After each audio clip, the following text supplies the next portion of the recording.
రోజు ప్రతిపక్ష నాయకుడిగా వైసీపీ నాయకుడు జగన్మోహన్ రెడ్డి ఇచ్చినటువంటి హామీలను నమ్మి రాష్ట్రంలో ముఖ్యంగా యువత తమ భవిష్యత్తు నిర్వీర్యం అయిపోయిందని ఇవాళ బాధపడుతూ ఉన్నారు. ఏ సంవత్సరం ఆ సంవత్సరం, ఈ సంవత్సరం వస్తుంది, ఈ సంవత్సరం జాబ్ క్యాలెండర్ వస్తుంది. ఆ రోజు జగన్మోహన్ రెడ్డి మేనిఫెస్టోలో పెట్టిన హామీ ప్రకారం ప్రతి సంవత్సరం జనవరి నెలలో జాబ్ క్యాలెండర్ రిలీజ్ చేస్తాను. ఈ జాబ్ క్యాలెండర్ ద్వారా రాష్ట్రంలోని 2,30,000 ప్రభుత్వ ఉద్యోగాలు, లక్షల మందికి అవుట్సోర్సింగ్లో ఉన్నటువంటి వాళ్ళకి పర్మనెంట్ చేయడం కానీ, అలాగే అన్ని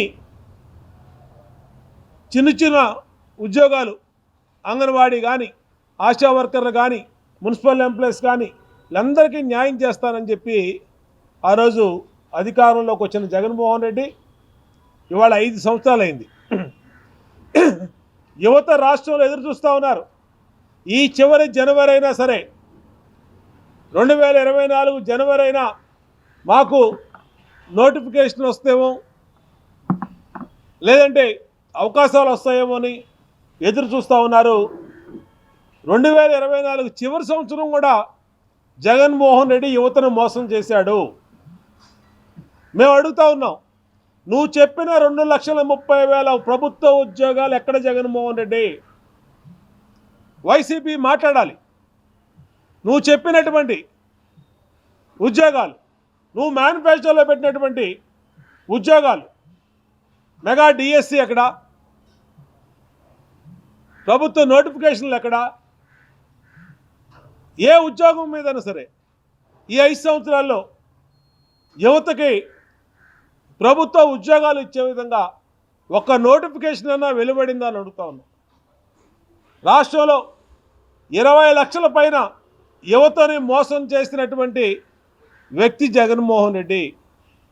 ఇవాళ ఏ సంవత్సరం ఆ సంవత్సరం ఎదురు చూసి ఏజ్ బారైపోయి నిరాశ నిస్పృహలతో 5,000కి 10,000కి ప్రైవేట్ ఉద్యోగాలు ఎత్తుకుంటున్నటువంటి రాష్ట్రంలో చదువుకున్నటువంటి ఇంజనీరింగు, గ్రాడ్యుయేషను, డిగ్రీ కంప్లీట్ చేసినటువంటి యువత అంతా కూడా ఈరోజు తీవ్ర నిరాశలో జగన్మోహన్ రెడ్డి చేసిన మోసంతో వాళ్ళ జీవితాలు నాశనం అయిపోయినాయి. వాళ్ళందరూ కూడా చాలా తీవ్రంగా కలత చెంది చాలామంది పక్క రాష్ట్రాలకు వెళ్ళిపోయారు. జగన్మోహన్ రెడ్డి చేసినటువంటి మోసాన్ని ఇవాళ రాష్ట్రంలో 5 సంవత్సరాల యువతకు ఉద్యోగం లేకుండా చేసినటువంటి గనుడు జగన్మోహన్ రెడ్డి. గతంలో ఏ ప్రభుత్వాలు కూడా ఇటువంటి పరిస్థితి నెలకొల్ల. తెలుగుదేశం హయాంలో పెట్టుబడి తీసుకొచ్చాం. దాదాపు 30 లక్షల మంది యువతకి 5 సంవత్సరాల్లో ఉపాధి అవకాశాలు కల్పించాం. దాదాపుగా తీసుకొచ్చినటువంటి పెట్టుబడులు, తెలుగుదేశం హయాంలో తీసుకొచ్చినటువంటి 16 లక్షల కోట్ల పెట్టుబడులు, ఆ పెట్టుబడుల మీద వచ్చినటువంటి ఉద్యోగ అవకాశాలని సాక్షాత్తు వైఎస్ ప్రభుత్వమే, జగన్మోహన్ రెడ్డి ప్రభుత్వమే అసెంబ్లీలో ప్రకటించింది. గత ప్రభుత్వ హయాంలో ఇంతమందికి ఉద్యోగాలు వచ్చినాయి అని.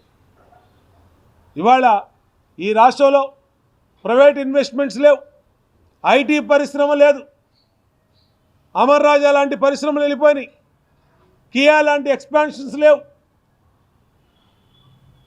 అలాగే విశాఖపట్నంలో ఐటీ పరిశ్రమ తరలి వెళ్ళిపోయింది. అలాగే గన్నవరంలో హెచ్సిఎల్ కంపెనీ తెలుగుదేశం హయాంలో స్వయంగా ఎయిర్పోర్ట్కి వెళ్ళి ముఖ్యమంత్రి చంద్రబాబు నాయుడు గారు ఆ నాడార్ గారిని రిసీవ్ చేసుకొని ఆయనకి ఇక్కడ కావాల్సినటువంటి మిలీనియం టవర్స్లో స్పేస్ ఇచ్చి అన్ని రకాలుగా చేసినటువంటి సందర్భం. ఇవాళ అటువంటి పరిస్థితి లేదు. ఎవరి కాళ్ళు అమరావతిలో దాదాపు 130 ఐటీ కంపెనీలు ఆ రోజు సైన్ చేసినాయి. 130 కంపెనీలు, ఐటీ కంపెనీలు కనుక వచ్చిండుంటే కృష్ణా, గుంటూరు ఈ ప్రాంతంలోని యువత అందరికీ ఉపాధి అవకాశాలు వచ్చాయి. స్కిల్ డెవలప్మెంట్ లేదు, ప్రభుత్వ ఉద్యోగాలు లేవు, స్కాలర్షిప్ లేవు, యువత మీద ఈ జగన్మోహన్ రెడ్డి 5 సంవత్సరాల ప్రభుత్వం పరిపాలన తీవ్రమైనటువంటి ప్రభావం కలిగించింది. తీవ్రమైన నష్టాన్ని యువత కోల్పోయారు. విలువైనటువంటి అతి ముఖ్యమైనటువంటి జీవితంలో అతి ముఖ్యమైనటువంటి వయసు యువత వయసు. ఆ సమయంలో నిర్వీర్యం చేసేసాడు జగన్మోహన్ రెడ్డి. ఈరోజు అన్ని రకాలుగా చేతులెత్తేసి కుప్పకూలిపోయింది వైఎస్ఆర్ కాంగ్రెస్ పార్టీ.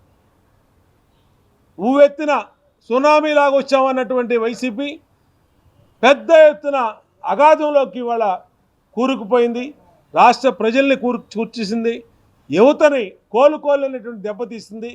యువతకు అందుకనే భరోసా కల్పిస్తున్నాము. రాబోయే 90 రోజుల్లో జరగబోయే ఎన్నికల్లో రేపు జనసేన తెలుగుదేశం ప్రభుత్వం ఏర్పడంగానే యువతకి ప్రత్యేకంగా వాళ్ళకి అటు ఉపాధి అవకాశాలు కానీ ప్రభుత్వ ఉద్యోగాల్లో కానీ అన్నిటిలో ఏ అయితే ఖాళీలు ఉన్నాయో అన్ని ఖాళీలు నోటిఫికేషన్లు రిలీజ్ చేయటం కానీ యువతకి పెద్ద ఎత్తున రేపు అండగా ఉండేది జనసేన తెలుగుదేశం ప్రభుత్వం. కాబట్టి యువత అందరికీ విజ్ఞప్తి చేస్తూ ఉన్నాం, రేపు రాబోయే రోజుల్లో ఎవరు ధైర్యం కోల్పోవద్దు. జగన్మోహన్ రెడ్డి అనే చేసిన మోసాన్ని మరి ఇవాళ జనసేన తెలుగుదేశం ప్రభుత్వం అధికారంలోకి వచ్చినాక మీకు అన్ని రకాలుగా అండగా నిలబడుద్ది. కాబట్టి ఎవరు కూడా ధైర్యాన్ని కోల్పోవద్దు. రాబోయేది తెలుగుదేశం జనసేన ప్రభుత్వాన్ని కూడా యువతకి హామీ ఇస్తూ ఉన్నాం. వాళ్ళకి అన్ని రకాలుగా రాబోయే ప్రభుత్వంలో అండగా ఉంటామని కూడా హామీ ఇస్తూ ఉన్నాం. వైసీపీ 2,36,000 ప్రతి సంవత్సరం జనవరిలో జాబ్ క్యాలెండర్ అని చెప్పి యువతని దుర్మార్గంగా వాడుకొని వదిలేసింది, మోసం చేసింది. దీని మీద వైసీపీ కూడా మాట్లాడాలి, యువతకి క్షమాపణ చెప్పాలి. యువతరాన్ని నట్టేట ముంచినటువంటి జగన్మోహన్ రెడ్డి క్షమాపణ చెప్పాలని కూడా డిమాండ్ చేస్తాం. మీడియా కానీ రాజకీయ పార్టీలు కానీ ప్రభుత్వ ఉద్యోగులు ట్రాన్స్ఫర్లు చూసాం, లేదంటే ప్రైవేట్ ఇండస్ట్రీలో ట్రాన్స్ఫర్లు చూసాం. రాజకీయ ట్రాన్స్ఫర్లు మొదలుపెట్టింది మొట్టమొదట భారతదేశ చరిత్రలో ఆంధ్రప్రదేశ్ చరిత్రలో వైసీపీ ప్రభుత్వమే. ఇవాళ ఒక నియోజకవర్గంలో చెల్లని కాసు అయినటువంటి వ్యక్తి పక్క నియోజకవర్గంలో ఏ విధంగా చెల్లుతాడని అడుగుతా ఉన్నా. ఇవాళ పశ్చిమ నియోజకవర్గంలో ఒక ఎమ్మెల్యేని అక్కడ ప్రజలు తిరస్కరించారు. ఆయన రిపోర్ట్లన్నీ బ్యాడ్గా ఉన్నాయి, అంతులేని అవినీతి ఆ నియోజకవర్గంలో జరిగిందని అతను అక్కడ చెల్లని కాసు అయ్యాడు.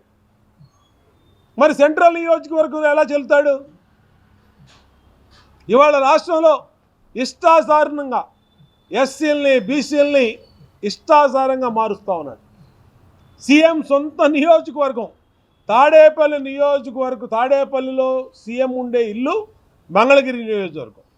మంగళగిరి ఎమ్మెల్యేనే నీకో నమస్కారం, నీ పార్టీకో నమస్కారం బాబు, నీ పదవికో నమస్కారం అని ఎమ్మెల్యే పదవికి పార్టీకి రాజీనామా చేసి దండం పెట్టి వెళ్ళిపోయాడంటే ఏ విధంగా ఈ రాష్ట్రంలో పరిస్థితులు వైసీపీ పరిస్థితి ఏ విధంగా ఉందో అర్థమవుతూ ఉంది. అంటే మునిగిపోయే నావా ప్రతి ఒక్కళ్ళకి తెలిసిపోయింది. ఆ నావలో ఉన్న వాళ్ళు అందరూ కూడా బయటకు వచ్చేస్తూ ఉన్నారు. ఎవరన్నా కాస్తో కూస్తో భయంతోనో లేదంటే ఇంకొక దీంతోనో ఉంటే వాళ్ళు కూడా పోతారు.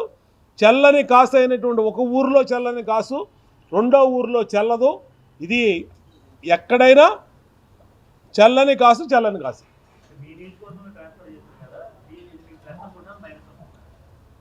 మాకు ఏది నా మీద పోటీ చేసే ప్రత్యర్థి ఎవరైనా ఒకటేనండి.